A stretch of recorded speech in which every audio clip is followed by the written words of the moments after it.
Hey guys, this is Amanda Nardozzi. Thanks for hopping into my channel. We're keeping it warm, we're keeping it cozy. Today's reading is going to address what is your third eye trying to tell you. So messages from your third eye. So today's reading is going to be a pick a card. And if you haven't been to one of those before, if you haven't watched one of these, basically I'm just going to go over how it works. And if you already know, then you can skip to the stone selection if that's how you pick. If you already know your pile, you can go ahead and pick with the timestamps below. That being said, let's dive into the intro. So pick-a cards are when you have 3 different messages in each pile, and you kind of sit with your intuition and figure out which pile is for you. Some people are pulled to watch one pile, some people are pulled to watch the messages from another pile, some people are pulled to watch all of them, and then they pick. Doesn't really matter. However you do it is all valid. That being said, let's just get into the stones here. So the first pile has lapis lazuli, or lapis lazuli. Let me see if I can get a good enough image of it. The lighting is a little wonky here. Might actually be better just looking at it like that. We also have malachite for pile 2.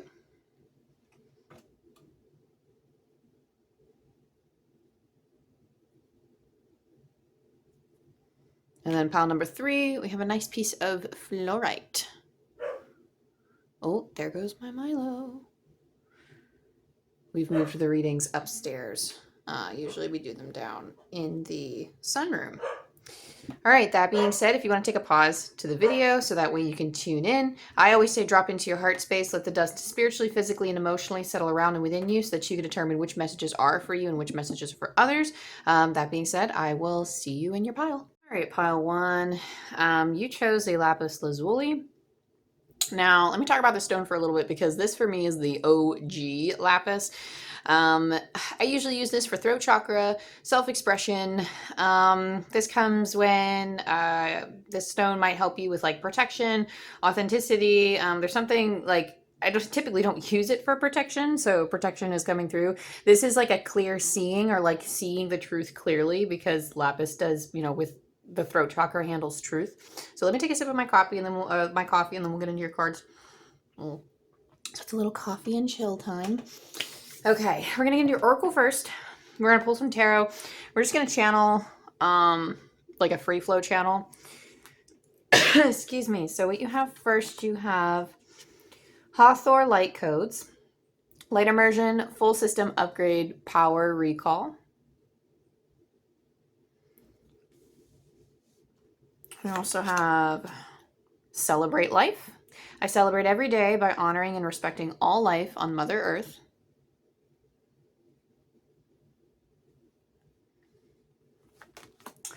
Acceptance, radical acceptance in the now opens the flow.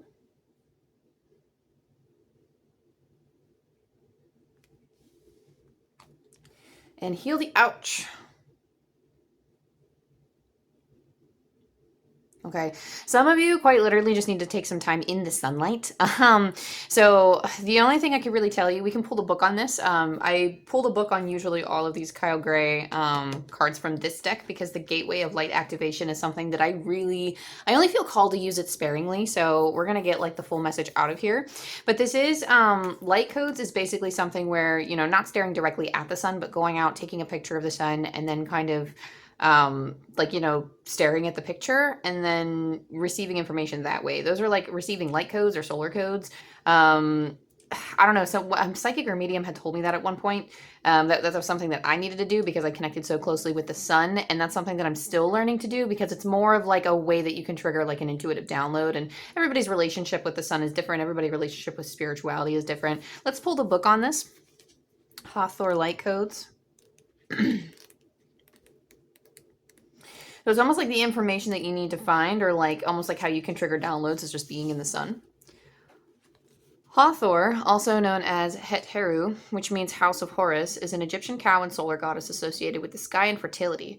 Worship of this enigmatic figure goes all the way back to the the 3rd millennium BCE. Hathor is easily recognized in Egyptian art, for she often wears a sun disk on her head that is held in place by 2 horns, relating to the cow, sacred symbol of motherhood.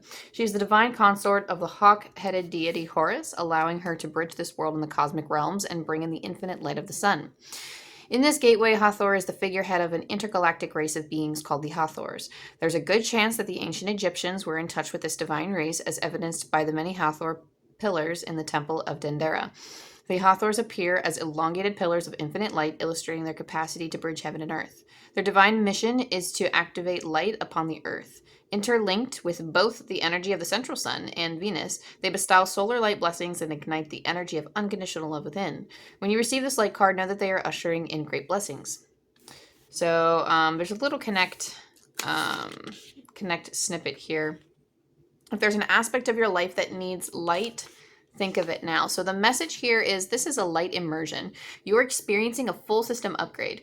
The infinite solar light of the Hathors is surrounding you now. This is a time of expansion and excitement. You are filled with unlimited potential. The gifts that were once in darkness are now being brought into the light. The parts of yourself that were once hidden are now being seen. Life is being restored. If you have been experiencing sluggishness or tiredness, this is now being washed away. Something ancient has awakened within, and you are remembering why you are here. Welcome home to your light. So when these cards come up, it doesn't necessarily have to be that dramatic. Some of you could experience this realization in more of a subtle form. So quite literally just going out, sunbathing, and then being like, holy cow, and then just making a realization about something that's bothering you. So when we talk about messages that the third eye is giving you, some of you could just be more easily receptive to receiving third eye information through the sun, because maybe that's how some of your chakras like awaken and come alive. There's also with this Celebrate Life card, it's almost like, you know, some of you quite literally just need to be getting out into nature, and it's almost like, so I'm getting like an urge to contribute to society in some way as well, Paul 1. So it's like, I don't know if some of you feel like you're not doing enough, or like if you're like having a stinge of like, I don't know, this is kind of remind me of somebody who's like between jobs or something, and they're kind of getting bored being around the house, or if they are in a job that feels very unfulfilling, they don't feel like they're serving the world in any way. This is almost like I'm getting some type of like wanting to like exhibit some type of active service to the world. There's some type of celebration that comes with it. So some of you could feel very tied to your career, or like I'm hearing like there are blessings in relation to your career, even if you have one and are, you know, like you're maybe running into a slump at your current work, but there's almost like something to celebrate about the life that you're living. And just remember that you can always change it. Like you can always figure, I'm hearing like, let's figure something else out. If you don't want to do that, like I actually hear your guides talking to you like, okay, well, if you don't want that, then what do you want? And then that's when, you know, that's when our beliefs often stop us, because our guides are never going to tell us, I'm not going to say they're going to tell us no, because guides tell us no all the time, but it's more of like, they want you to experience life, and we are, I don't know, I'd like to believe that even though we live like a limited existence, that we have limitless potential. So it's almost like when you tell the universe, I don't want to do this anymore, I don't like this, Spirit says, okay, so what do you want to do? At least that's how my guides come across to me. And that's actually what I'm hearing the conversation happening is, you know, if you're exhibiting signs of dislike or discontentment in some way or in some form, Spirit's like, okay, well, uncover exactly what it is that you don't like. That way you can figure out, okay, well, what needs to change? And a lot of you, for what needs to change is acceptance. So just accepting the situation as things are.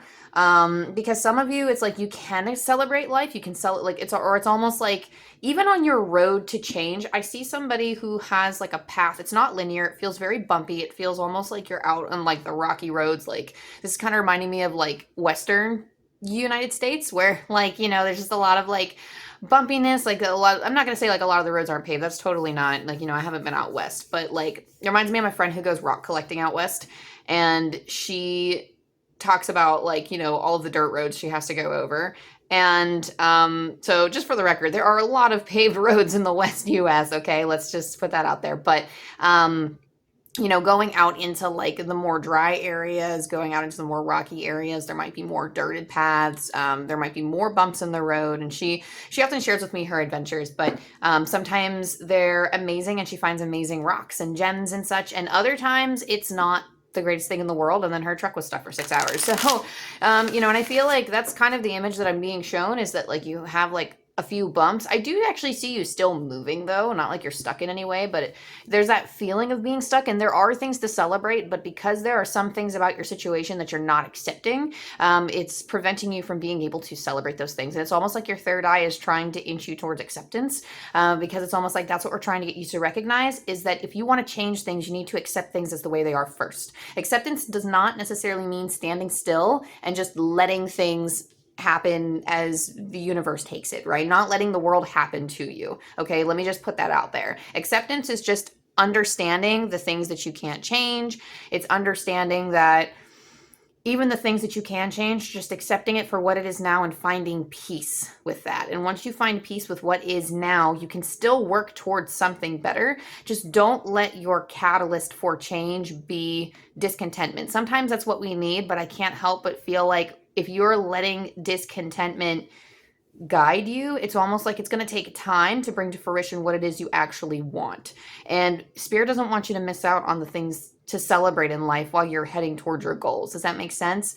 And with this acceptance comes some healing. With healing, the ouch here, I'm sorry, the lighting is a little bit off. I'm going to see in editing if I can make these brighter. But with heal the ouch, this is like, some of you could be struggling to accept something that has hurt you. This is either someone or a situation. I do feel like I'm hearing like negativity. There's some type of negativity, and I don't know if it's like, I feel like for some of you, the negativity is in your own mind, or some of you, like you're just exposed to other people in your life that are negative, and it's kind of bringing you down. It's almost, it's showing you what could be better. It's almost like something keeps reminding you of what could be better. And that in itself is almost something that kind of brings you down a lot. Let's get into your tarot for a little bit and see what we have going on for you, what gets channeled through with that.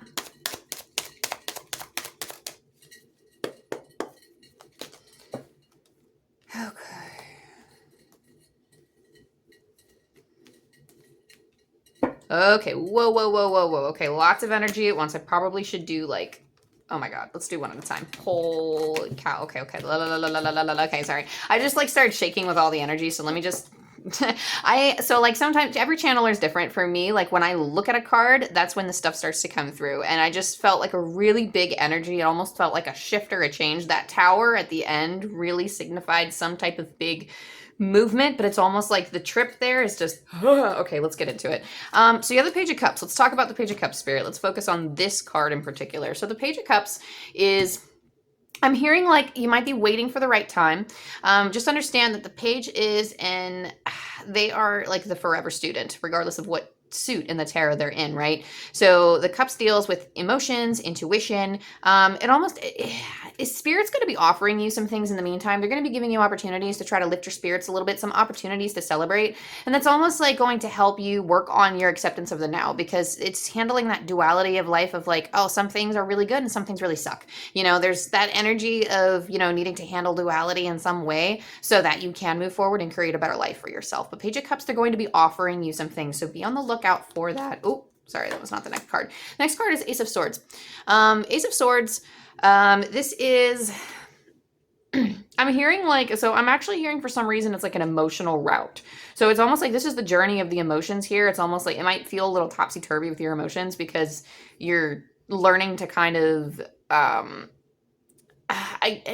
really just feel like this is learning that self-acceptance of, it's like a self-acceptance, is acceptance of your situation. It's not degrading yourself or being too hard on yourself for being in the position that you're at, because feels like a lot of shame, or I'm hearing like embarrassed. I'm hearing embarrassment. There's an embarrassment for where you're at right now.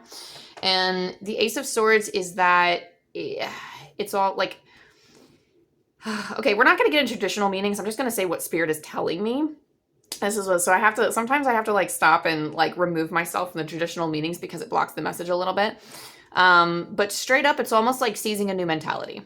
It's almost like you're reaching for something in your third eye, like it's reaching for some type of, I'm not going to say it's a specific word or phrase that might spark something, but it's almost like, I do feel like there are some workings of the mind that as you explore your emotions, as you explore them, there will be some words that might be very pronounced for you, or you'll start switching the narrative of something and you'll take notice of different words that you're using.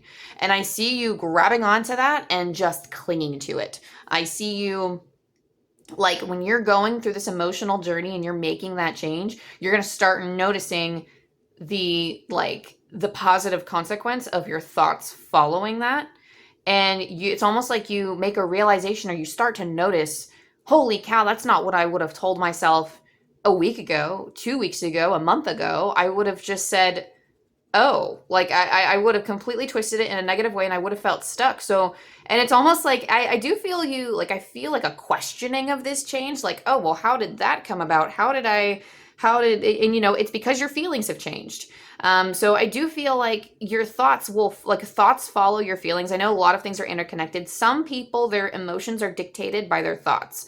And oftentimes what happens, I think the majority of us, our thoughts are dictated by how we feel, which is why, like, if you're not really taking care of your body, if you're not doing all, if you're not trying to make yourself feel good, then we might be thinking really icky. Or like if you had a really bad night's sleep and you start feeling really cranky, like typically that's how it works. But some people, interestingly enough, I've met some people that are reversed. So I feel like your emotions though are first, and then you're like getting your, like, it's almost like your thoughts are influenced by your emotions. And then when you start celebrating life more, it draws out this acceptance, and then your thoughts follow, and you're like, oh wow, like that's different, right? You also have the 7 of Wands, so you have something to defend. It's something, I'm hearing like, okay, if you don't like where you're at, course correct.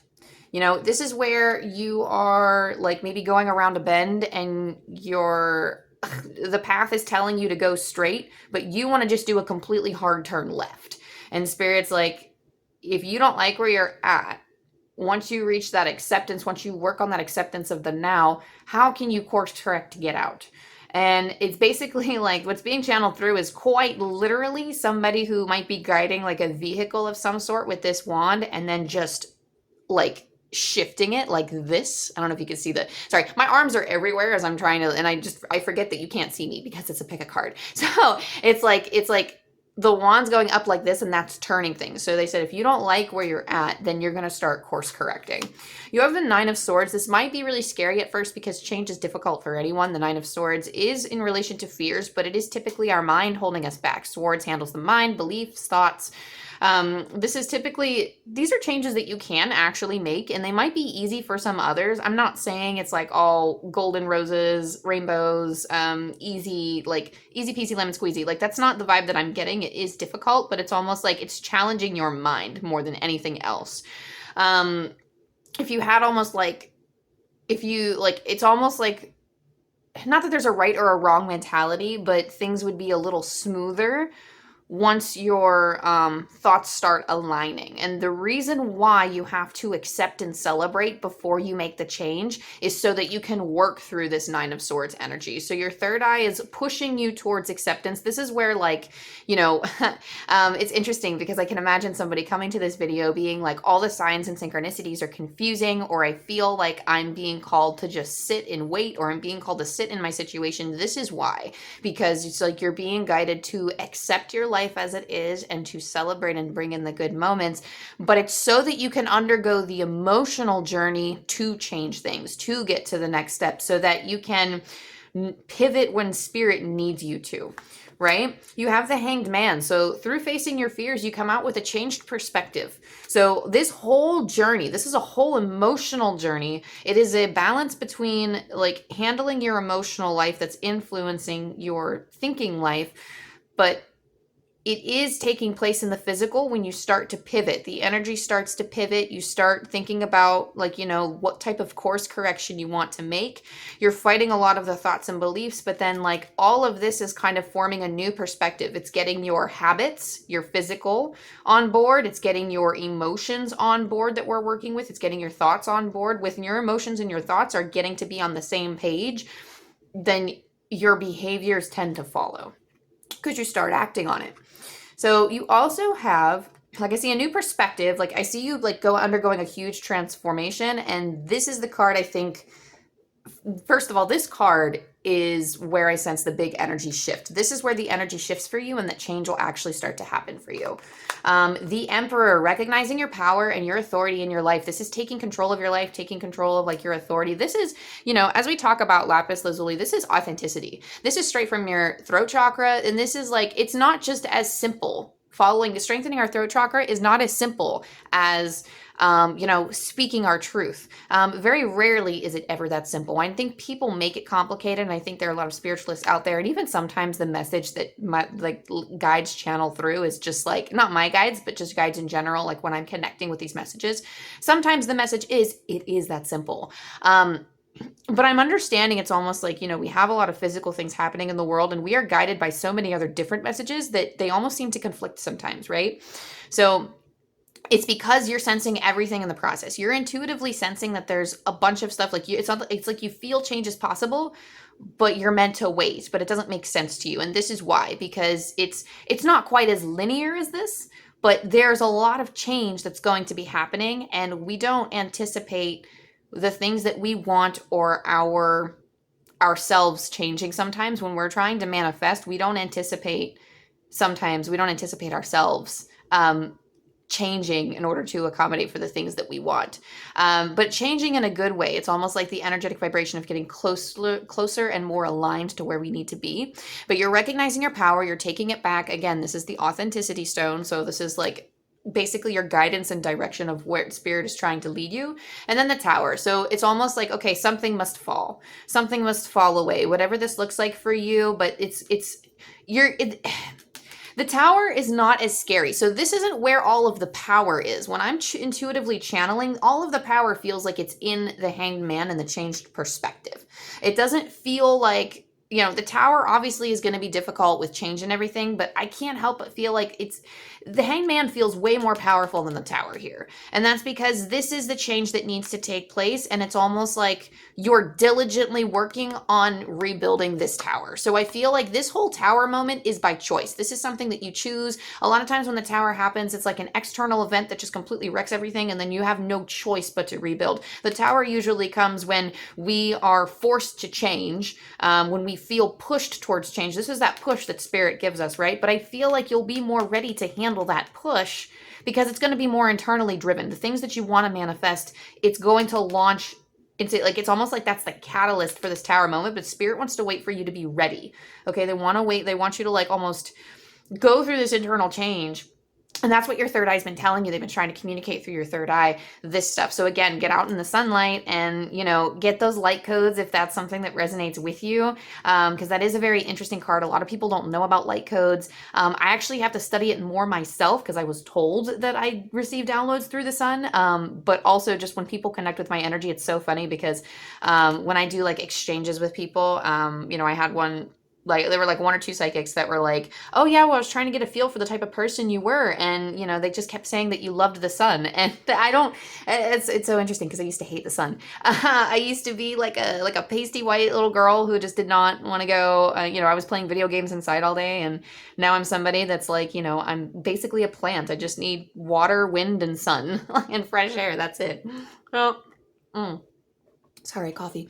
So yeah, let me roll some dice for you. And I actually have some angel cards to pull for you too. So let me sit with these angel cards. I have 3 different Kyle Grade decks here.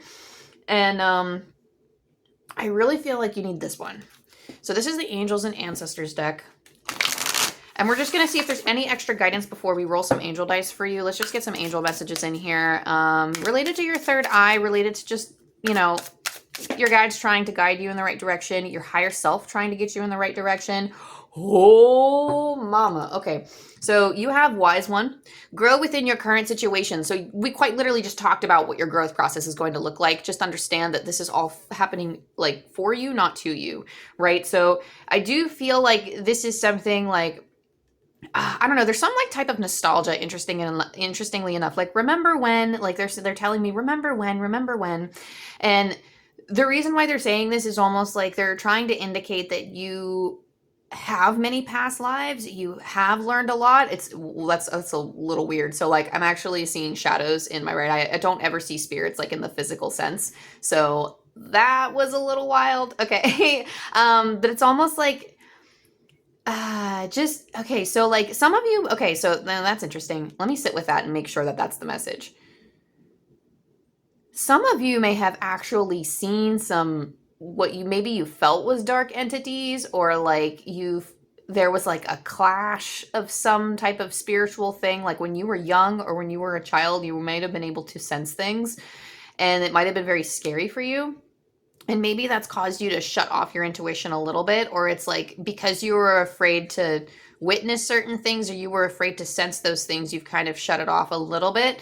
But I think opening it up and perceiving more, understanding that those shadows aren't going to hurt you in a physical or a symbolic sense. I do believe it's like more physical for some of you. I don't remember the times that I've seen ghosts as a kid, but my family tells me about them all of the time. I feel like this is directly related to past lives though as well, but it's almost like they're saying remember when. It's like they want you to unlock some soul memories here. That's something else that the light codes can help you with. It's almost like there are past lives that can be brought into here that can help guide you, because it's almost like you've so what spirit shows me is that the lessons that we're presented with, this change is not the first time that you've made this change. When we are learning lessons in unconditional love, when we are learning, first of all, like the power of our mind, we have encountered facets, probably, if this is the first time in your lifetime that you're experiencing like the process of trying to get a grip on your mind, then you would have subsequent lifetimes probably focusing on that as well, because it takes more than one lifetime to have these lessons cement and actually like, because it's almost like you have to approach it from different angles and different perspectives, and that way like it's more of like it sounds like a physical thing, but it's more of an energetic thing. Spirit has kind of shown me that, since like it's almost like it's not a linear thing, but it's like if you cheating, for example, you might have been exposed to like maybe in this lifetime you've been cheated on, and maybe in a past life, nothing to do with karma or anything, but maybe in a past life you've been the one that was cheating, and it's almost like maybe in the next life you would deal with like being like the side person or something. I don't know, it's almost like you're approaching it not from different people's perspectives, but it's almost like, because I mean we have the core of our soul and that we carry with us in each lifetime, but it's almost like in different contexts when you might be faced with even the same situation, and then your soul is like, it gets easier and easier for your soul to grow through it, but learning is not linear, so as very rarely it's linear, especially when we're talking about like soul growth and coming back for different lifetimes and such. But I'd see that this transition is not the first time in your lifetimes that you've made this transition. So some of it may actually feel a little familiar to you. So if you tune into your third eye a little bit more, I'm hearing like there's some type of rebalancing thing. So Spirit does want to introduce a little bit of a third eye check-in and say there is a little bit of rebalancing because this Nine of Swords is kind of clouding it a little bit. I see just some like threads of fear here, but opening up your intuition unlocks the magic within. That's why the Magic Guardian card is here. So this is quite literally just unlocking. Oh my gosh. And I looked at the clock. I looked at the time just to make sure the card was in the frame, and it was 25:55. So lots of fives. That is symbolic of growth, change. This is when it's almost like intention is required, like to make this change. Like 5 is, I know people say that like odd numbers are difficult numbers. I do feel like that's the sense of like, they are amazing. I love all the angel numbers. 5s are definitely like, that's when you encounter resistance. That's when I often find that odds are kind of like the in-between, whereas like 2s, 4s, 6s, 8s, they almost feel kind of like a resting, good, synchronistic, connecting with the divine type of point, where odds might challenge us a little further because we are growing, right? And 5 is when we start meeting that resistance. And that's kind of what I'm getting here, is like resisting the call to unlock that magic, because you've had some past life stuff. You might not like receive information that is telling you exactly what happened in a past life, though. I mean, if you do, oh my gosh, that's awesome, because I love past life regression stuff, and when guides show you like past life stuff, I think that's really cool. But it's almost like you receive the answers on this situation and how to navigate it easily if you open up your intuition. What it is that you maybe like what you've learned in a past life, it's almost like this transition is easier for you. Like this whole process is a little easier for you than most. That's why you are approaching it in this lifetime. But it's almost like Spirit is showing me like you're learning it from a different perspective or you're learning it in a different context. That's why, like, you know, just this whole spiel, that's what this whole spiel is for, is like Spirit's like, this is not the first time you've done this, but it's almost like you need to open up a little bit more. You need to open up your intuition a little bit more, going out into the sun and trying to reach this acceptance and getting into that motion of healing through that acceptance and just that joy of experiencing everything else in life. It's almost like that opens up the magic within, right? So I'm going to roll some dice for you. Excuse me. Coffee's got me phlegmy. Oliver, what you doing, babe? I'm in the ferret room and he is trying to get out. I have the gate up just because I can't watch them in the bedroom at the present moment.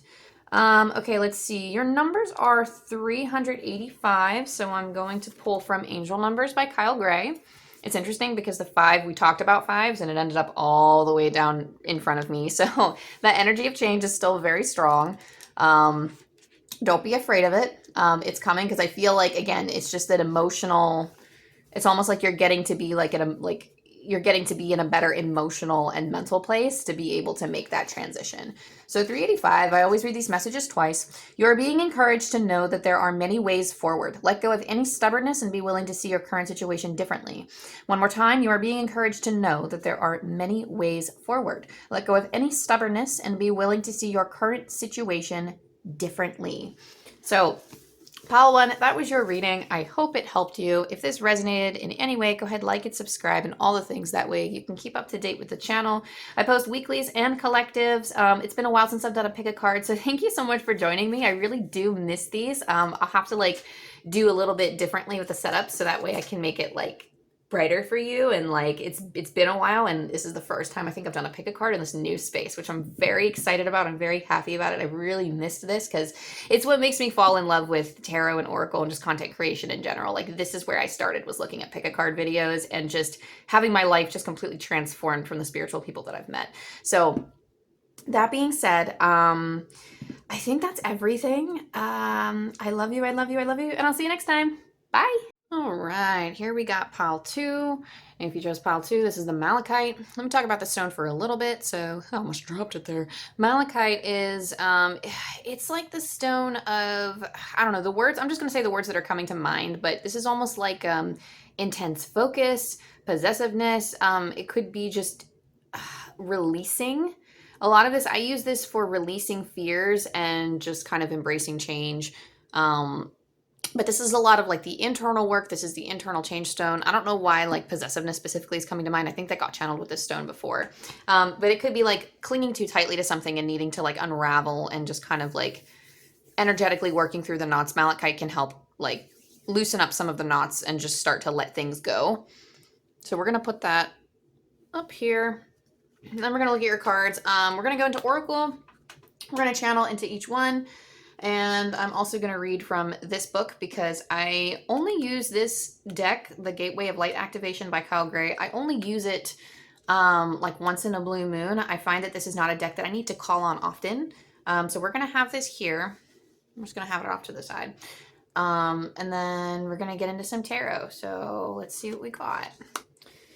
What is your third eye trying to tell you? So you have Shambhala, initiations, retreating to recharge, trusting in the process, Dharma. Sorry about the lighting, folks. I'm in like it's the first time I've done a pick a card in this location before, so I'll have to work on the lighting situation. You have a solar plexus chakra. I take actions daily that awaken my personal power.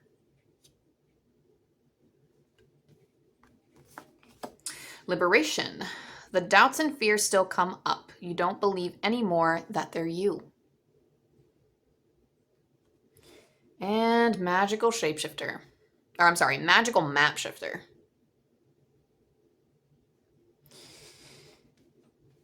Okay. These cards. All right, let me read this from the book first. So I'm getting that, like, in order to get the most, like, in order to listen to your third eye chakra more, I know a lot of us want to go to, because, like, I knew that this would happen. This deck has some chakras in there sometimes. And I knew that, like, I kind of had this feeling that if another chakra popped up in a third eye reading, then I would have to make this explanation. The reason being is because a lot of people try to dive into opening up their third eye first.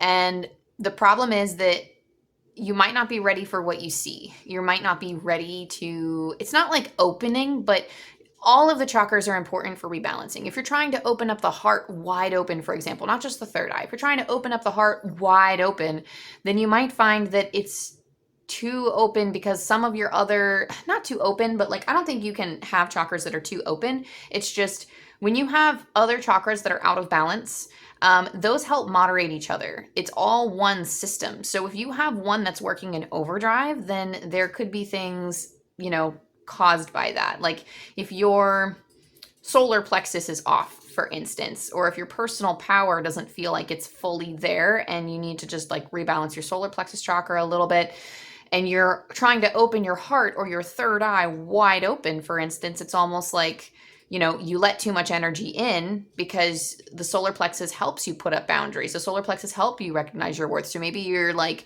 your heart chakra is drawing in all of the energy, but your solar plexus isn't moderating exactly how much to take in or recognizing that you can shut things down if you don't like it, for instance, right? So it's important that when you are tuning into your third chakra, that especially the third chakra, because there's like this inherent fear of the other side for a lot of people.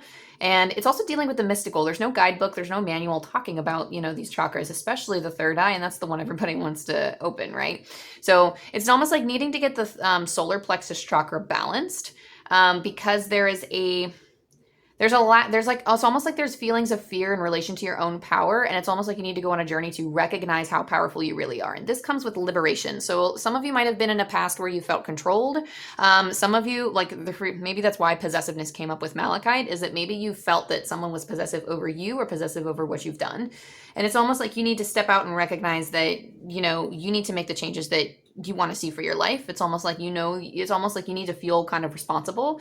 It's not like they're trying to put fault on you or anything. That's not the vibe that I'm getting, but it's almost like we want you to recognize how much power that you actually have and how much of your life that you can actually change. Because magical map shifter is literally like feeling the energy of the future and seeing like, oh man, like that's kind of bummed. I'm not really going where I want to go, but then actively taking the steps to change it, seeing the path you're on, not liking it, and saying, let me make manifest what I actually want. And this is quite literally changing the energy so that spirit can line up opportunities and you can actually manifest what you want, because people change their lives that way, right?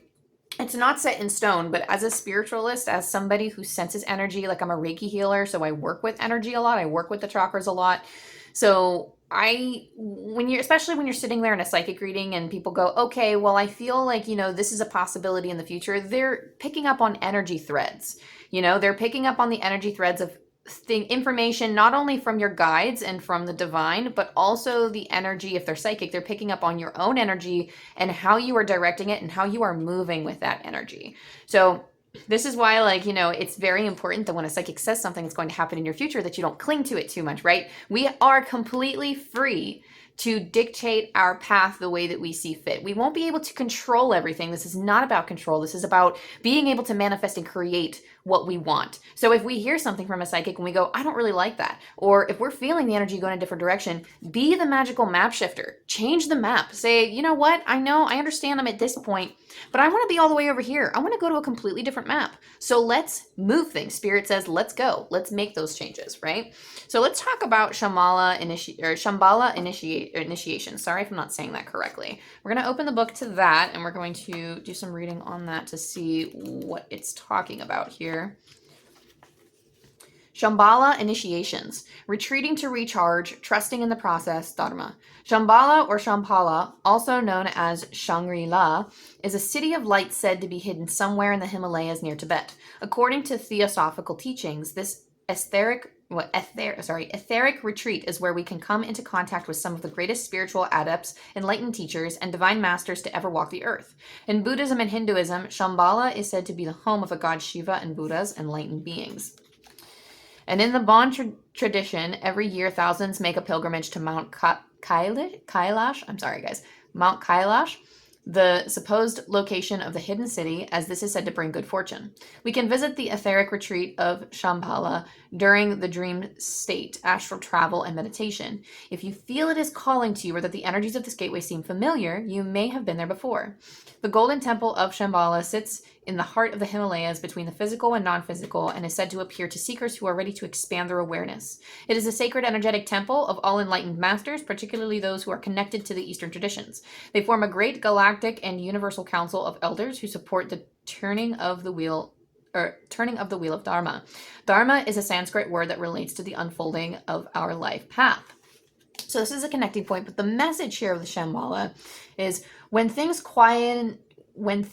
quieten down in your life, know that this isn't a failure, but an opportunity to retreat and recharge. In the busyness of the physical world, our spirit is often playing catch up with our body, to the point that it gets used to being overactive and overworked. When the great masters of Shambhala come to you, they are encouraging you to take time to be away from the outer world and dive into the inner world. If you have been moving full speed ahead, this gateway encourages you to slow down and retreat. Take time to gather your energy. Spend time in meditation and reflection in order to gain a clearer awareness of your current situation. You will uncover many insights and gifts during this period. Realize that there is a master awakening within. Okay, so I actually get two messages, and one of them is for me that I need to either meditate on this specific card or go to this physical location and meditate. So that's very interesting. Like, go to the physical location where this is said to be found, or at least somewhere in the Himalayas. So that's wild and interesting. So if you ever find your way out that way in the Himalayas, keep Shambhala in mind. And look up different things. I'll have to do more research because I haven't heard of it before. But what they're showing me in relation to your message is you're already there. So like, the physical message for me is to go, but for you guys, it's almost like energetically you're already there. They're waiting for you. It's just a matter of, again, making that choice to retreat. It's not a specific location. It's not a specific, you don't need to be in a specific time or space to do it. Spirit just wants you to sit in this energy and take in information and guidance that's necessary for moving forward, because there's almost something that needs to light up. This personal power, there's some type of sun coming. It's like right behind the, I want to say this term. It's like right below the chest area and right above the navel, but that's our solar plexus chakra. And there's something about that needs to shine a little bit more.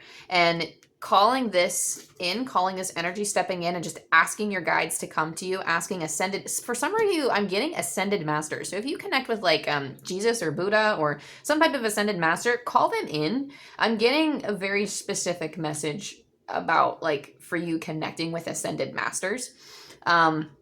But it's almost like their teachings are going to be important for you. So whichever ascended master you've been called to study or have been just drawn to in general, I am getting Buddha energy. I am also getting some Jesus stuff. So just keep those two in mind. For you, it could be different. I am getting like a Chinese master too, but it starts with a huh, like I'm getting like a how, or like I don't know this person, and it might not be that, because like names, when I ask spirit for names, that's not always the most accurate for me, at least when I do like mediumship and psychic stuff. But I don't know, but I do feel like the ha ha or like sh, like I know that's like everywhere in the Chinese language, but they're saying something with that, and they're like, if it applies to you, and if there's like an Eastern ascended master that you connect with, then that would be your message to look into that a little further and meditate with that master and see if there's any messages coming through for you there. But there's something to be found there for you. Okay. That being said, let's get into your tarot, and then we're going to pull some angel cards, but let's see if there's anything else here. There's almost something that your third eye is trying to tell you, that there's something to be recognized, but it's almost like the third chakra needs to be balanced a little bit more in order for you to recognize it's almost like it's a very stark message that your third eye is giving you. It feels very, I don't want to say it's concrete, but it almost seems like it's a very strict, stern, like concrete, stark message. They're showing me something that stands out. So that won't make sense until it's an occurrence that actually happens for you, but it's almost like it's a very distinct thing that they want to show you. So let's get your tarot and let's see. So what I'm going to do, because last time for pile 1, I did a thing where I pulled all the cards and I felt all of the energy. And when we channel, it's a little different. So channeling is different for everyone, but I know for me, I will, when I look at a card, the messages come through, and then it can be very overwhelming. So I'm just gonna do it like this. So we have the Wheel of Fortune. The Wheel of Fortune, I'm hearing like you're in God's graces, then like that you're being favored. So if you're having like bumpy situations and you feel like you can't take a rest or you can't take a step back, just know that angels are there. And like, I don't know, I'm getting big angelic presence with you. So like, I mean, they are there. They are swooped in. They are like right there. Like I'm getting angel vibes. You don't have to connect with angels. I'm just saying like it feels almost angelic in a way, or it feels like you resonate on like sometimes I'll get shaman vibes, and like I've been on shamanic journeys and that feels very different. It's not my vibe because I usually work with angels, but I notice that those two frequencies feel extremely different because shamanism is very close to nature, close to the earth. Like it's connecting with spirits and animals and guides and ancestors. It's connecting with them in a different way. Whereas I connect with them on more of like I'm used to being on like it feels higher and lighter to me. And it's not like the low and the high is not to be like a good or a bad. Like there's no dichotomy there. It's just a different way of connecting. It's all sacred. It's all like, I'm hearing like your dream world could actually help you navigate. Your dream world can actually help you navigate the vibrations that you connect with easier, but you should know just by feeling it in your body, or even by doing like a meditation, either a shamanic or an angelic meditation. They have guided meditations on YouTube all the time, but it's almost like you are favored. I'm hearing like you're one of my favorites. So that typically means that there's a lot of good fortune. So the Wheel of Fortune is a card where the energy that you put into a situation is the energy that you get out. Yes, but this is also just external events sometimes that we can't control that are just destined to happen to us. And I feel like you're destined to be blessed either way. And that's kind of what Spirit is showing you. It's like, I do feel them pushing you, but I feel it being like a gentle push. So it's almost like, you know, you might have been through all of like the most challenging things in your life already. I mean, I would hope, we would all hope life is going to be challenging and we're going to have to deal with things all of the time, but it almost feels like they're gently pushing you because it's almost like things have been really rough for you in the past. And it's not that it's almost like because you've learned all of that stuff already and because you have changed to be, a person that is like, it's almost like you've stood strong in the face of adversity and that's helped you be able to handle basically whatever life throws at you. I see you weathering a lot of different storms. Like I see you in a hailstorm and you're just kind of standing there looking weathered. Like I actually see someone just staring at me looking very weathered. They do look a little bit hardened, but they do have a lot of love. It's almost something like that love needs to be brought out. I sense like a hardened exterior to that. So maybe that's what the third eye is trying to tell you, and recognizing your own personal power instead of like, oh, the world is happening to me. Like there's this hardened aspect of weathering the storm, and Spirit just wants you to know like, hey, you're our favorite. We're going to be like, you know, giving you gifts and blessings and stuff. So be on the lookout. Like it's almost like you're improving. Like it's almost like this is the stage of your life where you're focused on improving your connection with yourself and with the divine. Okay. Whereas before that might not have been the case. I feel like I feel a great survivor energy with you guys. Like I feel like I survived. Okay. And that's enough for me. Like, but I'm seeing you enter like a different branch of life. So basically with like connecting yourself in spirit and such, as we said. Now the Nine of Cups is almost like, this is the wish fulfillment card. So having different things that you want, I do see like you're recognizing, and I see you, some of you may be fussing about timelines a little bit, because I actually, when I tune into this card, I see somebody who is looking in all of their different cups and kind of frantically like, oh my gosh, there's nothing in here. There's nothing in here. There's nothing in here.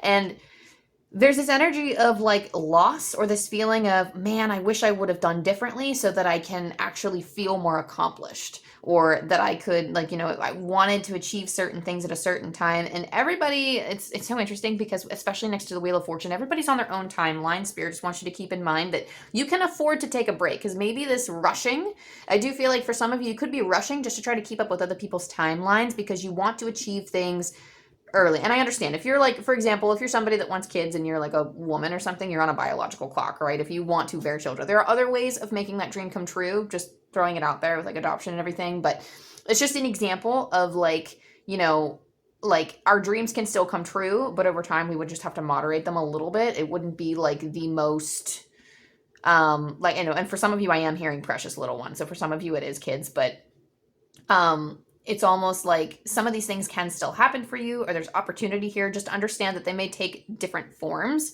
And I know it's not like an answer that you like, but just understand that, you know, I mean, I can't promise that it would happen, you know, because energy is always changing, right? So with this being said, though, I do sense this issue of biological clock. Or like for me, for example, it took me 8 years to earn my bachelor's degree because I was working and going to school, right? This is something that I fussed over a lot, which is why I can connect very well with this energy, and I understand it when I see it, of just looking at all your cups and going, oh man, like I failed. There's just a sense of feeling like a failure. And there's like I see like a failure and a success type of thing, and it feels like a very critical look at, you know, that your timeline versus what you've achieved so far. And it's almost like spirit wants you to zoom out from that perspective. The King of Cups is somebody, like I said, who has weathered a lot of storms. He's surrounded by all these rough waters and he's completely calm. So the Cups handles emotions and intuition. And when we have the King of Cups, he's already fought his storms and he sits on his throne very calmly. He is of calm heart and he is of calm mind. And I'm hearing steady. So this is almost the time where you would need to be steady, even in rough changing waters.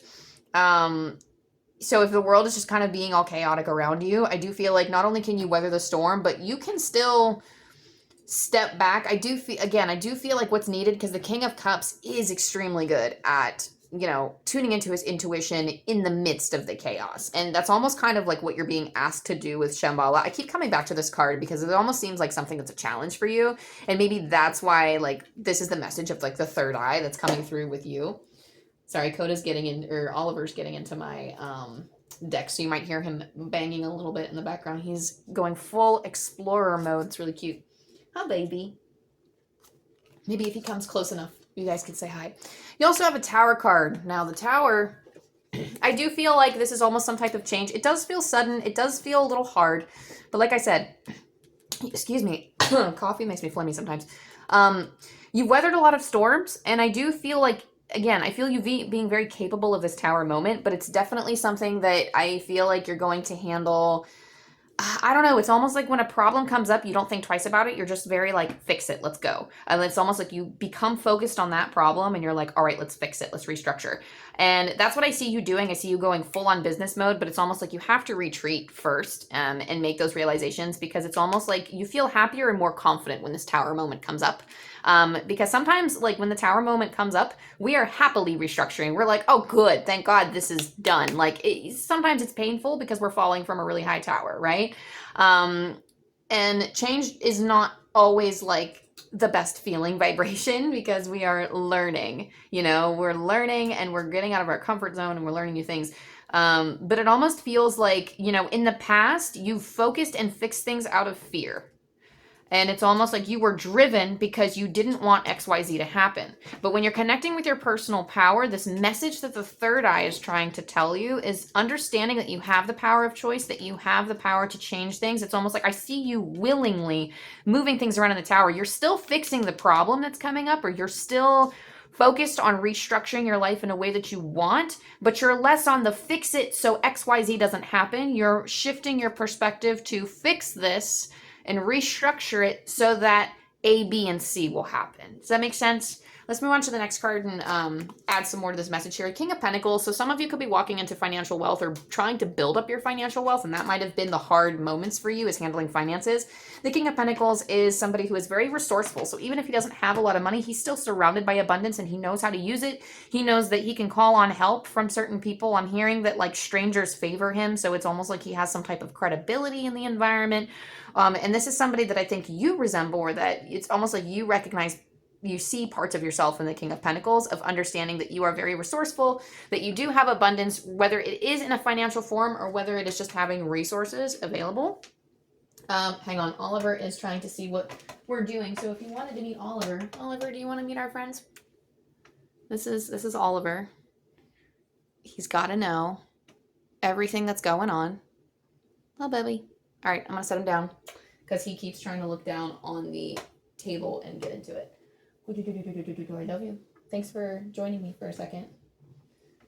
He is very much a mama's boy and up my butt and follows me from room to room. And it's really cute. I have to watch and make sure that I don't like kick him or step on him or anything because he's that close to my feet. Sorry about that. I hope you enjoyed seeing my ferrets. I love my ferrets very dearly on this channel. And I have a corgi downstairs too that I often share with you guys. So subscribe if you want to see more of them. But anyway, this King of Pentacles, this does feel like a version of you that you are becoming, or you are recognizing your abundance and you are building it up. I see you building up your abundance, and that almost seems to be the goal. And it does seem directly related to the wish fulfillment. I also love that I'm seeing the King of Pentacles next to the King of Cups, because it's almost like you needed to achieve that King of Cups in order to tackle the King of Pentacles next. In order to take on traits of the King of Pentacles, you needed to kind of get a calm emotional mind. You needed to weather a lot of storms. Like it feels like more of it's related to soul growth than anything. There's a lot of soul growth stuff happening here, but it's almost like now you can tend to the physical. Now the physical is important. Now you can tend to that stuff. You also have Ten of Pentacles. This is literally what I just said about the King of Pentacles that I just channeled through there. So the Ten of Pentacles is about having it all. This is the financial, the family, the whatever financial abundance or whatever material abundance looks like for you, because Pentacles is material. So we're talking about like having the house, the car, the family, I'm hearing like for some of you it could be a community. Hang on, what are they saying? Wrote. For a lot of you, okay, I'm getting like writing books for some of you. Like that could be your form of abundance, is writing just a prolific amount of works, and then something that you're working towards. It's almost like I see you doing it alongside something else though. So that journey is going to look different for everyone, but that seems like a very specific thing. Like I wrote so much. I wrote a lot. Excuse me, it's almost like you're bringing a community of people together through that, if that's something that you were interested in or something that you were doing. But either way, I see a lot of my like material abundance. This is something that you are working towards, and you're restructuring your life so that you can get there. You also have the Sun. Oh my gosh, this is a very positive card. Let's see what it's parallel with. Oh my God, the Fool. Oh my God, guys, this is an amazing pairing. Holy cow. So the Sun is offering a lot of positivity. That's often the message that comes through with the Sun, is being birthed anew into the world. So it does with these two cards with the Fool, because the Fool symbolizes a new beginning, stepping out into the sun. Like these cards, when they're together, it's just such a powerhouse, such a clear message of, I have undergone this incredible transformation and I am stepping out into the world. I have reinvented myself. That's the biggest thing. I have reinvented myself and I am stepping into the light more, and I am fully recognizing my power, how I can change my situations. I'm hearing like I've evolved. So, oh my gosh, I love that. So it's almost like that's the time that you're working towards. It's almost like you're like, as you recognize your power, as you are shifting your map, and as you are seeing the consequences of the actions that you are making based in your own power, based on like solar plexus balancing, solar plexus chakra balancing, receiving these messages through your third eye. After this whole restructuring, you're like working towards this material abundance, and there's, I don't know, it's just such an improvement in attitude, because I feel like it's that freedom that's the most important thing to you, having that freedom to change things. And once you start taking action and seeing things go in a positive direction, that's really all you needed to like prove to yourself. That's really all you needed to see for yourself. So because I feel like you have more power than you think you do. So when you're actually enacting it almost like that's the breath of fresh air that you need, because it's like, I do have more control over things than I think I do. And it's not so much about control, it's about transforming things and bringing what you want into your present reality. All right, so let's see any more angel cards we have going on here. I feel like pulling 3 for you. I'm not really sure why. I'm going to look at them and see if it's like a strength heart challenge type of situation. The Miracle of Prayer with Archangel Sandalphon. Thank you, Sandalphon, for delivering my prayers to heaven. You also have Archangel Chamuel, Open Your Heart. Thank you, Chamuel, for removing the barriers around my heart. Then you also have Loved One in Heaven. So thank you, Loved Ones in Heaven, for drawing close at this time. So I do see loved ones reaching out to you at this time. I don't think this is so much as a strength heart challenge, so much as just you do have a lot of Archangel energy here. This is the Archangel deck, but not every card in here is an Archangel deck. And I think, like I said, I'm sensing like angel vibes here, and we were going to pull angel cards anyway, but specifically I was called to do this one. So these could be archangels that are connecting with you this time. If you are somebody that connects with angels, definitely look into these archangels specifically, because this is opening your heart. And I'm hearing like this is a state of acceptance. Archangel Chamuel is helping you open your heart so that you can receive some type of acceptance of yourself, because that's going to help your solar plexus come out a little bit more. And then you also, with Archangel Sandalphon, So Sandalphon, the story behind Sandalphon is basically he takes all of the prayers, he weaves them together in a wreath, that he goes up to heaven and he delivers them to the feet of God. And then, in God's form or fashion, he delivers the prayers back answered, right? So that's kind of what Sandalphon does. And I am getting, with this one in particular, it's almost like spirits, like we do hear your prayers. We do hear you asking for things. We do hear you asking for change and abundance. Specifically, abundance keeps coming through with your message. So they do hear you asking for change. They hear you asking for abundance. I'm not going to say but, because you're working towards it. You're working towards it, but that's all they're asking you, is to understand more of your power. That way, because it's almost like understanding that kind of opens up your heart, not only to self-acceptance, but understanding, first of all, your worth. So you're going after better opportunities once you're able to see what you can actually go and achieve. Because I feel like you could do more. There's something like dream bigger, like they want you to dream bigger or go after bigger. Some of you, I feel like, have already drawn up a plan. You already have a plan in place. You're going for it, and that's great. But like, understand that you are doing this. It's not like, oh, I was gifted this opportunity and it was amazing. Like, you manifested that because you did a lot of the inner work. You've challenged yourself. You've become a great leader because you have 2 kings in the tarot. Like, hello, anytime I see like multiple kings, it feels like a good leader. Like, the energy feels like a good leadership capability here. And it's just good. I don't know. I just see like a really good and strong skill set that could be applicable to many different things. Like, I see you being very versatile. So it's almost like recognizing like that you've been challenged and you've grown, and it's not our skills or our habits or our talents or our personalities that help dictate our worth. We are all naturally worthy. But the form that you take is so spectacular. I know it's a little like dramatic, but it's almost like this is the words that they're feeding me, is that the form that you take in this life is so spectacular and your transformation has been so wonderful, but yet you don't see it, and you just need to see it in order to fully like step into the next stage, if that makes sense. And then loved one in heaven. So you actually have signs. I'm getting for a lot of you, it's feathers. It's almost like when opportunities and signs and synchronicities are happening, think of your loved ones in heaven, because I do think some of them are trying to reach you or trying to help you understand that they're there. Some of us may be working very closely with spirit guides and angels and such, and that's great, but our loved ones are always behind the scenes pulling strings too. So tuning into that, if you're studying mediumship, that would be, I don't know. It's almost like, I'm not really getting that some of you are studying mediumship. You might be, or you might be interested in it, but it's almost like they were just asking you to recognize the signs. Just understand that they are close by, and that might lend to like an angelic frequency a little bit of, helping you recognize your own power. I'm hearing like they're just drawing close. They're drawing close. They keep emphasizing the drawing close on the bottom part of this card. They're drawing close. You might be able to feel or sense their presence. Like, you could be just sitting there reading a book, or just sitting. I see you like sitting in an armchair, like with a beer or like with a book or something, or you're just kind of hanging out on the couch, and then they're there. There's no particular reason. You just feel them and you're like, oh gosh, like, or like you sense them, right? So just know that you're being visited around this time by your loved ones on the other side, and that they are supporting you through these changes. Let's see what we got for your angel dice. We have 823. I'm pulling from Angel Numbers by Kyle Gray. So 823, and I always read these messages twice, so they're a little short. 823. Your current situation is moving toward a resolution. Know that angels and ascended masters are guiding you toward a higher purpose. One more time, your current situation is moving toward a resolution. Know that angels and ascended masters are guiding you toward a higher purpose. Okay, so, I feel like that kind of stands alone. I see like, it's so interesting because they're showing me a color wheel. They're showing me the color wheel, and you're going through each of the colors. So some of you might actually be studying chakras, or some of you could be transforming your energy in such a way where you feel like you're kind of going laps around life, or laps around different life lessons or something. I don't know. I see you transforming into different colors, or you're traversing the color wheel, and it's like you're changing and adapting. And some of you might have a special connection to colors in general.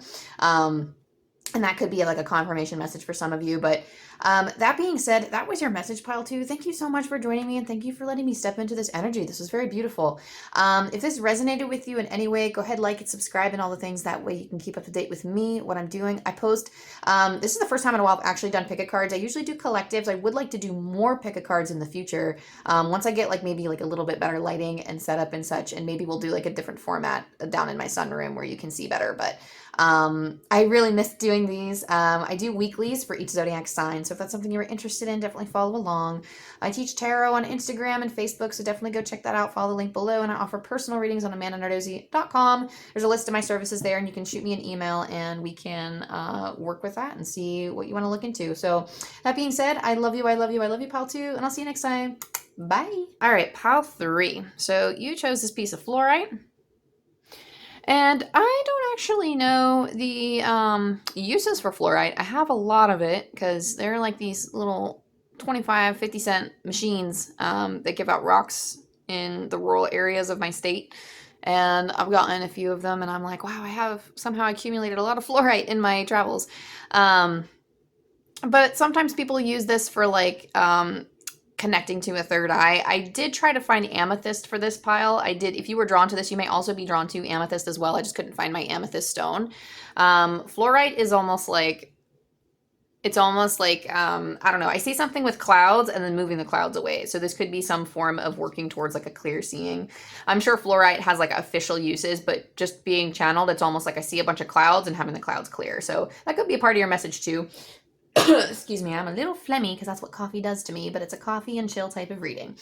I'm also going to pull the book on Kyle Gray, Gateway of Light Activation, for this card because I don't typically feel called to use this deck a lot. I feel like it's once every few months for me, just because it's a big, they indicate big energetic shifts, which is why I wanted to get into it now. So let's pull your oracle cards first. We're going to get into some tarot. We're going to have fun with it. So Seraphim's Gateway, voice activation, angelic attunement, divine support.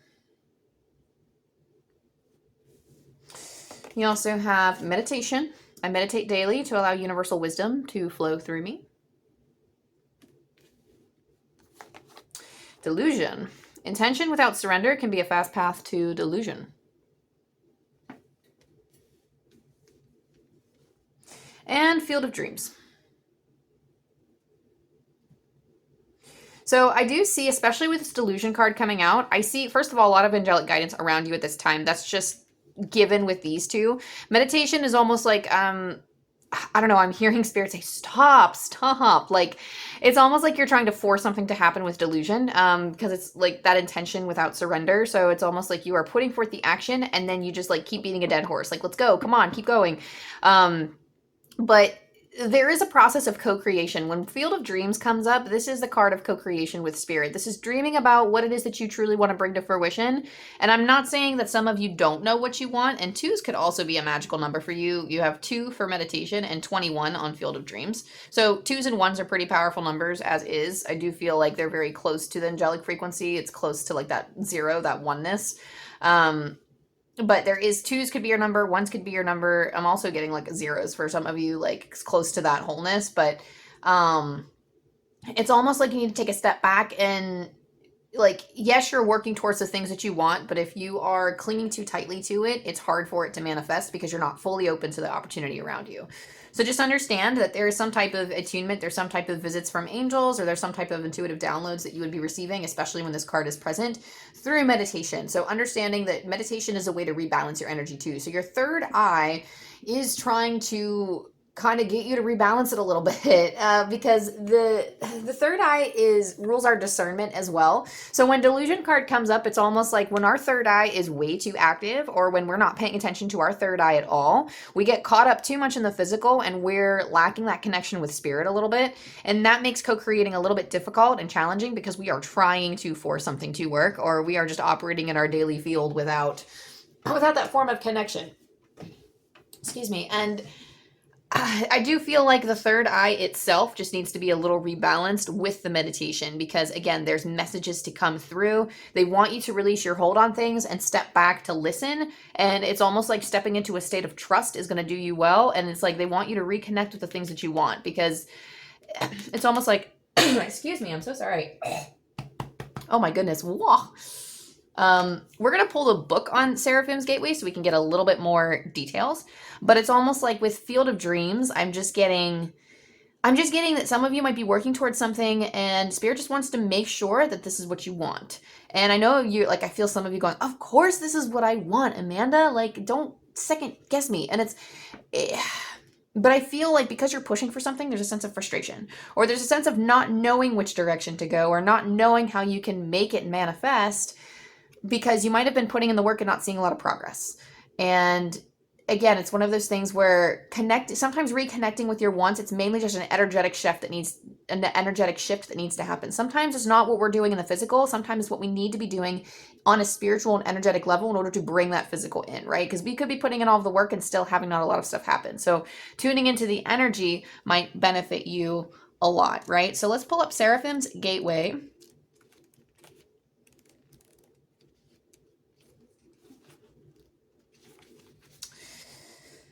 Voice activation, angelic attunement, divine support. The seraphim are the highest form of angelic beings who are said to radiate from the heart of Source. They have been described in many different ways through the ages, but what is common is the idea that a brilliant light emanates from them. The word seraphim means burning ones, for in ancient times there was light associated with fire, as this was the main source of light within homes. These beings of infinite light are essentially divine love that is taking on an angelic form in order to serve the universe. When they have appeared psychically, they have been described as having 6 wings, and they are known for their heavenly voices. In fact, miraculous planetary shifts are reported to take place when they sing. In the heavenly realms, they sing in constant praise of the Creator. Other angelic presences report to them with regard to their spiritual duty, as it were. It doesn't operate in such a linear way, but this is the best way for us to understand the process. If you have ever woken up hearing your name being sung, the seraphim have visited you. When they come to you, know that you are blessed to be in the presence of angelic beings that emanate directly from the heart of Source. Their voices will help awaken the angelic presence you hold within so that you can support the expansion of the world. Not to be confused with sirens, by the way. For whatever reason, like, I'm getting like big siren like concerns coming up in my mind. So not a siren. Let's tune into the seraphim energy here, just to alleviate any fears in relation to that. So the message here, the actual message with this card is, you are blessed to receive the light of the seraphim. Know that these beings of infinite light are singing your name in the heavens to unlock the power of your own voice. Angelic support surrounds you at this time. Know that you are safe, for you are being held by the presence of love. The seraphim are witnessing the glory of your being and activating your angelic qualities. You care deeply about the welfare of the planet and all her beings. In fact, you are hoping to make a great difference in the world, and the reason for this is you are carrying an angelic light. Let it shine on the world around you. So something to do with your voice. It could be that the words that you use are very impactful to people in your everyday life, and this is what the seraphim is coming to help guide you with, is to sing your song in a way that is most authentic and true for you. So making sure that you are also taking the right, I'm hearing like people drawing certain conclusions by the words that you use, and it's almost like they want you to portray yourself authentically, which is why it's important to come forward and reconnect with this third eye and rebalance it so you can make sure that you are putting yourself on the path to fulfilling what it is that you actually want. Which is interesting because when the Ace of Swords comes up, it just popped right out here. That's the Sword of Truth. So it's almost like I'm hearing like people seek you for answers. Like you might even be like a tarot reader or an oracle card reader, or you could be somebody, you could be a teacher, or you could something with the spoken word. People might seek you out for the answers. And that's just honestly like, it's almost like you want to make sure you're wielding this power authentically and truthfully for you. Let me see if I can, because there are cards. I'm just going to pull some cards here. And then we'll go into each tarot card, because there are more pieces to the puzzle here. I'm getting that this is just one piece of like the whole puzzle, but there's something about people coming to you for answers, people looking for guidance from you. You also have the Hierophant. So this is like in a structured environment. Some of you, this is the teacher card. So some of you could be a teacher or in an education setting of some sort. I mean, actually my ear is ringing when I'm hearing this too. So, but the Hierophant is some type of structured setting. It could be higher learning. Some of you could be in school, or some of you could just be the voice of reason for a lot of your friends or family members. It doesn't have to be a structured setting. But when the Hierophant is present, people look to you for guidance. Sorry, my boyfriend's downstairs. But people look to you for guidance, right? So they look to you as, not that your word is law, but they hold your opinion in high regard. You have the Two of Wands, and this is kind of what I'm hearing, like there's a story with this. So it's almost like some of you have a story to share, or some people could, like, some of you are holding on to a story that can, if you don't feel like you've been resonating with this energy so far, it's because there's something that you need to do. It's like, I do feel like it's a story that you have to share, and people look to you for guidance. Once they read your story, they're like, holy cow, like that's something that's, so like you could be writing a book, you could be doing it through comic form or some type of art or expressing yourself in some way. There's some type of expression here from the throat chakra, and that's like, it's almost like I feel the throat chakra being pretty balanced. It's not really the issue. I just see you like needing to get something on paper or get something down. And that might be actually related to your dreams, because the Two of Wands is about planning long term. It's about thinking about the journey, where you want to go, what do you want to do. And I'm getting something about a story. I'm honestly getting something about your story can help change so many lives and help so many people. And Spirit's like, you got to share it. You got to get it out there, because you are naturally, like, you are a natural born leader. And I actually got this a little bit for Pile 2 as well. They're natural born leaders too, because they had a lot of kings showing up in their reading. But I'm getting that your words make you powerful. Like, it is your choice of wording. Like, it's like you articulate things very well, or you say something that's very insightful. I'm getting someone who even might not even have a higher degree or a higher education or anything, but like, they're just so freaking wise. Like, you know, this doesn't all have to apply, but I'm just getting somebody who has lived a life and is able to share their experiences from that. And people listen to them because of the shit they've been through, right? So let's look. You have the Eight of Cups. So this is leaving behind old stories. So it's almost like writing this new story, whatever, like, you know, sharing your story helps you rewrite something that doesn't make you feel as powerful. The Eight of Cups is emotionally separating from something. I'm hearing that this is quite literally walking away from things that are not true for you. Maybe things that you've told yourself that don't feel like they resonate on like a soul level, when you're like, well, that doesn't feel right, but that is physically what happened. It's almost like you are trying to understand things on a deeper level. And that's when connecting with, you know, through meditation, that's where I feel like this delusion is kind of serving a little bit, because you see it's kind of in a line. Like, I have my cards set up like this for a reason, and it's to find connections between them. And I do feel like walking away, it's almost like you're walking away from the delusions here, but like you needed to connect, like you're needing to meditate in order to connect with like the seraphim's voice, to connect with your own, I would actually argue this is your own inner voice or your higher self as well. This is just connecting with that voice that wants to sing the truest song. What is the truest song for you? Because this is in regards to, how do you want to teach this? How do you want to show up for the world? What do you want to show to people? For some of you, part of your story is emotionally detaching or walking away from something or leaving something behind. That is a change that so many people are unable to do, or feel, I should say, that they feel like they're unable to do.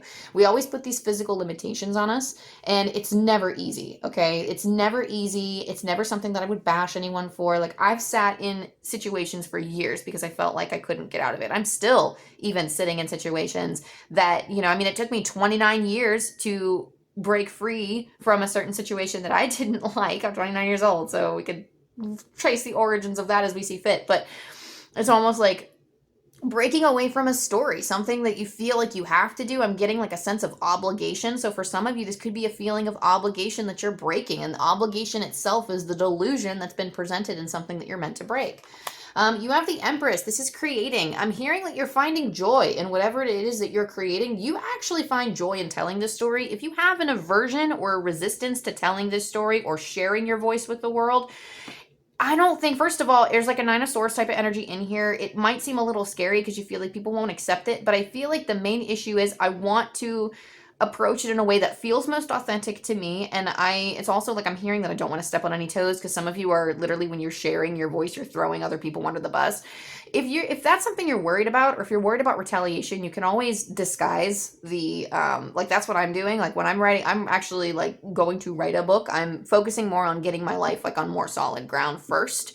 But once, like, as I'm trying to develop habits with tarot, because I love this. Like, as you can see, I'm posting consistently on my channel, which feels really good. Sometimes I don't post consistently, so I am working on consistency in that. And once I get other things, like once I get more of like a fairness and like stability in my life, then I do want to add the book onto the pile of telling my story. But there is that energy here of like you might have a resistance to it initially, but once you start it, it's something that brings you a lot of joy. Once you start expressing yourself, it brings you more joy than I think you could even fathom. Like, I do feel like it's a sense of release for you, because the Empress is about fertility, it's about creation, it's about planting your seeds and seeing what grows. It's that it's kind of its own manifesting energy, but it's in a very beautiful, aesthetic way. It's in a confident way. The Empress is like that boss ass bitch energy of like I am getting like a bunch of other powerhouse cards in the tarot, like the Chariot, and like the Knight of Pentacles in itself is just an exploratory card, but it's an exploratory card. But I feel like with the Empress, you know what you want to create. She is in like these fields of wheat or grass or something, and it's almost like you have something established, you have a story to tell, you know what you want to say. It's just like a matter of just start expressing yourself, because there's a lot of joy that comes with it, and it also feels like a release. It's almost like you've been sharp, or like there's something sharp about this that you feel could impact society in a more broad way. Okay. So just keep that in mind as you move forward. You also have the Three of Pentacles. So Three of Pentacles is a learning card. This is a collaborative card. I feel like you could be working with energies around you. You could be working with other people around you.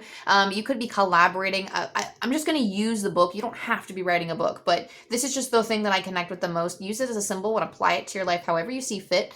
So in a book, I see like, there are the editors, there's the publishing company, there's, depending on the route that you go, there might be other people who read your book and edit your work or help make you a stronger writer. And this is building your skills. This is like I'm hearing like there might be other spiritual folks in your life, or other spiritual people, like going out and meeting other spiritual people to be friends with, so that way you have a connecting point for some of this stuff, or you have a soundboard to bounce ideas off of, because the greatest minds in the world didn't do it by themselves. They had it's like, and I'm hearing like clever, I'm hearing the word clever, so some of you are just naturally very clever, and it's almost like you need to surround yourself with the people that actually can be a soundboard for this truth, not like a group think type of thing, but it's almost like they feed you ideas. It's other people who are also clever-minded, also sharp, that can help you build your expression and like feed that creativity of yours, right? It can help plan for the future. It helps you get more in line with your goals and the things that you want to create with the field of dreams here. But it's almost like finding those. I'm hearing like there is one. So some of you, it's about expanding your circle. Some of you, it's just about relying on that person and being like, not like relying on them like in a codependent type of form, but I do see it like working together, like you guys working together to build something, right? So you have the Six of Pentacles. This is about bringing your joy and expression to the world. This is your act of service to the world, to the divine. I do feel like this is in relation to the purpose that you chose, either before you came here or the purpose you have chosen along the path of this lifetime, where you got inspired by something and said, that's the change I want to see in the world. This is the change that I want to be in charge of. And this is almost like, I'm not going to say it's like your charity. That's kind of what the Six of Pentacles is sometimes, but it does almost feel like this is something that it's like you're giving your talents, you're giving your attention, you're giving your time to something, and you're watching it grow. And this is how it's like you're feeding the souls of other people this way. It is a very interesting, I don't think I've ever channeled it like that before. You're quite literally feeding souls, like when you create this thing. So just to provide reassurance that this is something that will actually matter. And then the King of Wands, this is confidence. This is earning your confidence over this journey of connecting with yourself and really understanding and growing from your situation. Because I feel like this is all about your journey of expression, which is interesting, because that's usually what I would say about the lapis stone, and that's just the energy that came through with the fluorite. But I'm just getting the clouds parting ways, and you seeing something coming to you, you seeing the truth, or you, it's almost like becoming clear with your own truth and what exactly is it that you want to share, or how you want to share it, the approach you want to take. So it is not really like you're trying to draw a specific impact, but it's almost like, let's say you have a story about like victimhood, or you're like, not victimhood, but it's like maybe you have a story of feeling crushed by the rest of your, like by just everything in your life, right? And you are kind of using it, like you want to tell it in an empowering way, which can be incredibly difficult, because the types of stories we tell ourselves when life beats down on us is that exact phrasing. Life is beating up on me. It's happening to me, not for me. Like there is like a certain way or a certain power that you have for rephrasing something to turn you into the survivor, not the, not like the poor unfortunate soul this has happened to, right? So there's almost that energy of, having a clever way of putting it or feeling empowered by it. You have spiritual growth. So this is a spiritual growth moment. This connection with the divine is really going to help you with this story. I feel like they're being very straightforward here. There are some energetic lines that need to be fulfilled. I'm not sure why exactly that specific thing is coming through, because I see all these energetic threads, but I see almost gaps, or I see the energy kind of being very weak or needing to be strengthened a little bit more. And it's because this delusion or these clouds around your third eye that I'm seeing, that meditation, that connecting with your higher self, the divine, that seraphim energy is going to help clear the way and strengthen those energy lines a little bit, because it's almost like you need to reconnect with the things that you want. You need to reconnect with your dreams.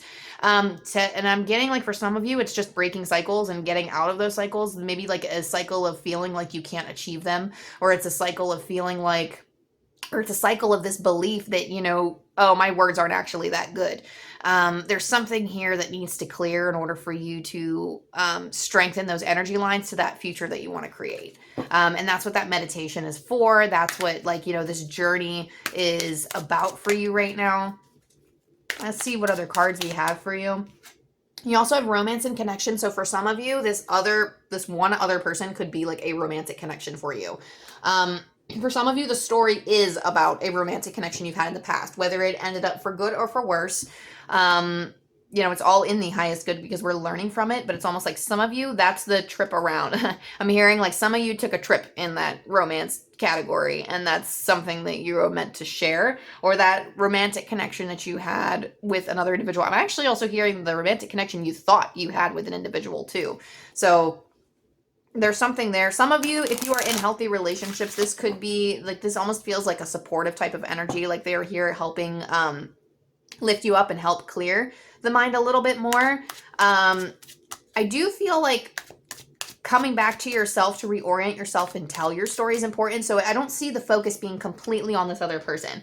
Like whether it is a supportive relationship, whether it is a relationship that you've had in the past that you want to write about, or whether it's like something that you are yearning for and maybe it's a part of your story and that's something that you're incorporating into your truth. There's something here about it not being like, Spirit's very clear in this message that it's not about the other person. This is about you and your growth. And this is like where this connection is drawing in. We're not mainly talking about the other person that hurt you or is supporting you. Like it's almost like if there is someone, they're lifting you up, but there's this energy of you being the focus and being like, this is what my story means to me. And part of this could be separating from like an old romantic wound, separating from what that other person has put on you, or maybe you absorbed too much of what they believed the relationship to be, and it's kind of clouded your truth a little bit. And maybe those are like the things that you are meant to clear as just an example.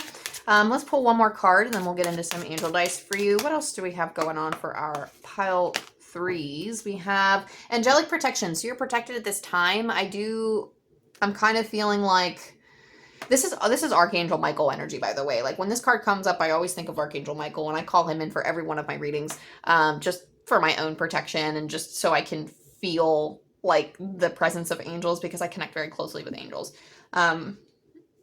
You don't have to, but I'm like, you can connect in other ways with spirit, like your ancestors or loved ones. But I'm just getting that, spirit, your loved ones on the other side. I'm hearing for some of you, it's your loved ones on the other side, but spirit is protecting you. I do feel like you might feel like the worst is going to happen when you come out with your truth. If you are feeling blocked in any way, or if you're having trouble with this 8 of Cups here, if you're having trouble leaving certain stories behind, just understand that you are safe to leave these stories behind. You are safe to leave the old behind and form your own opinion and your own, even I feel like for some of you, it could be like a controversial thing too. So like the way that you phrase it, the way that feels the most true for you, your story could be controversial or other people might not agree, but it's so interesting because like, it's not for them to decide how you feel. That's the thing that's coming through. It's not for others to decide how you feel and what you think of what you have been through. It's not there. So Okay, I'm gonna have to share this because I do feel like even if you're not a writer, this is something like, you know, my story is actually closely related to somebody that I had like a connection with as more of a friend, but you know, somebody that had passed over, and that's when my spiritual awakening happened. And I think a big thing was for me was because I had issues processing my grief and because I was engaging in a lot of the psychic senses for the first time, I saw a lot of really scary stuff. I kept seeing a lot of interesting stories, like my friend or the energy that my friend maybe left behind, I don't know, but like basically what people would call like a psychic attack or something. But I was doing it to myself because I needed to process the grief and to just learn to accept a lot of the emotions that I had. But there was a lot of shame for me and surrounding like this person's death, and this person kept coming back to me and just repeating the goodbyes and kept coming back in almost this weird possessive attached type of energy. It wasn't an attachment of some sorts. I've been to like some Reiki healers around this time in the few months that I was growing through this, and you know, they would always tell me, they're like, okay, well, I feel stuff around. I do feel like overall it's helping you serve your growth. I don't feel like it's hardcore like attachments or anything, and I don't believe that, from my personal perspective, I don't believe things can get attached. At least that's not my story. If you believe that things can get attached to you, then they probably will, because I do believe that when we interact with spirit, it's all based on our own beliefs. But it's definitely an energy that haunted me for a while, and that in itself, like, my spiritual awakening gave me some form of PTSD. Like, quite literally, like, for the next few years, I pushed my friend out. I was like, you know, he would try to visit me, and I would just be like, nope, nope, nope, nope, nope, absolutely not, nope, and I would just shut it off completely, and I would start getting really triggered, which is hard, you know, when you're studying mediumship, because, you know, sometimes they always pop up, you know, regardless of whether you want them to or not. So that being said, I do believe that regardless of how you tell this story, I had to remind myself that regardless of what type of energy visited me and challenged me on what I thought and what I felt, not only about this person, but about the story that took place in my life in relation to his passing, that was not for others to decide. That was not for others to judge. Like, he was not dictating, you know, and that's something that I have to, like, you know, remember as I'm writing it too. When he comes in to share his thoughts, or when he comes in to support and everything, this is all my journey, my psychic journey, what I felt my relationship was with him, how I processed that. So it's not usually about the other person. I mean, it can be, but like, they speak their truth, even if this person's not like past or anything, like in your life, like they have their truth, they have their perspective, but this is your story. This is your truth, your expression. Don't let somebody else change that. Okay? Don't let somebody else say, like, who cares if they don't agree? It's not their story. It's not their perspective. Who cares? Like, you're saying how it affected you. You're saying how this story has changed and molded you and how you have felt as a consequence. There are so many other people out there who have been through the same thing. You are not special. We are all special. Don't get me wrong. We are all special, hands down. But I always like to say that we think we're so unique in our challenges that we feel that we like alienate ourselves from everyone else. Somebody else has been through this same thing and are needing your story right now. They need to hear the words that you feel like you have to say. There's a reason you feel like you have to say them. It's because somebody else out there needs to heal or wants to heal, and they're looking for resources to do that. Someone out there is seeking something that you have to say. So this is where Spirit's like, okay, step up. So connecting, make sure you're connecting in meditation so that you are connecting with the truth that is something that you want to share, right? So you have 261. I'm pulling from Angel Numbers by Kyle Gray. I always read these messages twice because they're a little bit short and it helps me channel it a little bit better. So it's important to show up for a partner as they need you at this time. One more time, it is important to show up for a partner as they need you at this time. So that's interesting because we just talked about a romantic connection here. So some of you could be like, some of you, when you speak your truth, that could be necessary for the person you're currently in a relationship with. If you're not currently in a relationship, this message might not be 100% for you, but I am sensing that even if this is like, it's almost like the energy or connection, like the soul connection between you and maybe a past lover, like the story that you're to tell, it's almost like their higher self needs this in some way, but you're not doing it for them, you're doing it for you, but it's almost like the energy or the connection for you needs to heal.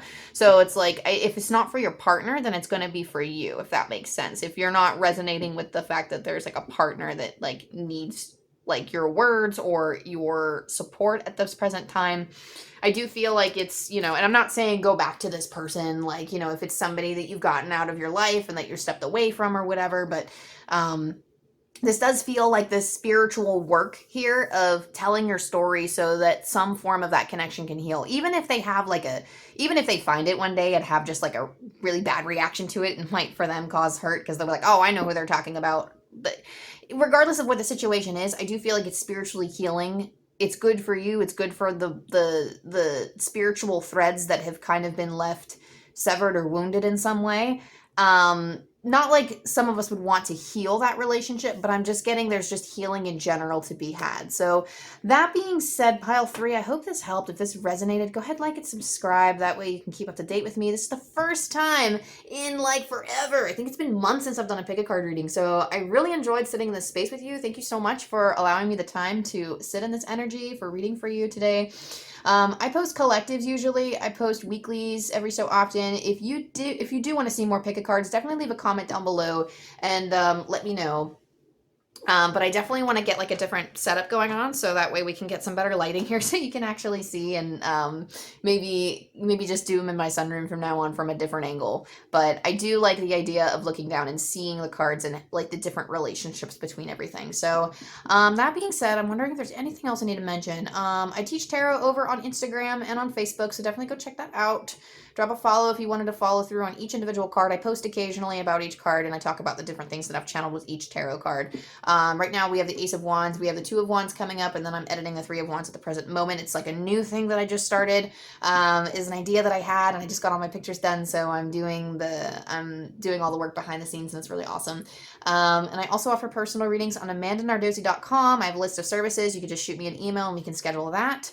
That being said, I think that was everything. I love you, I love you, I love you, pile 3, and I'll see you next time. Bye.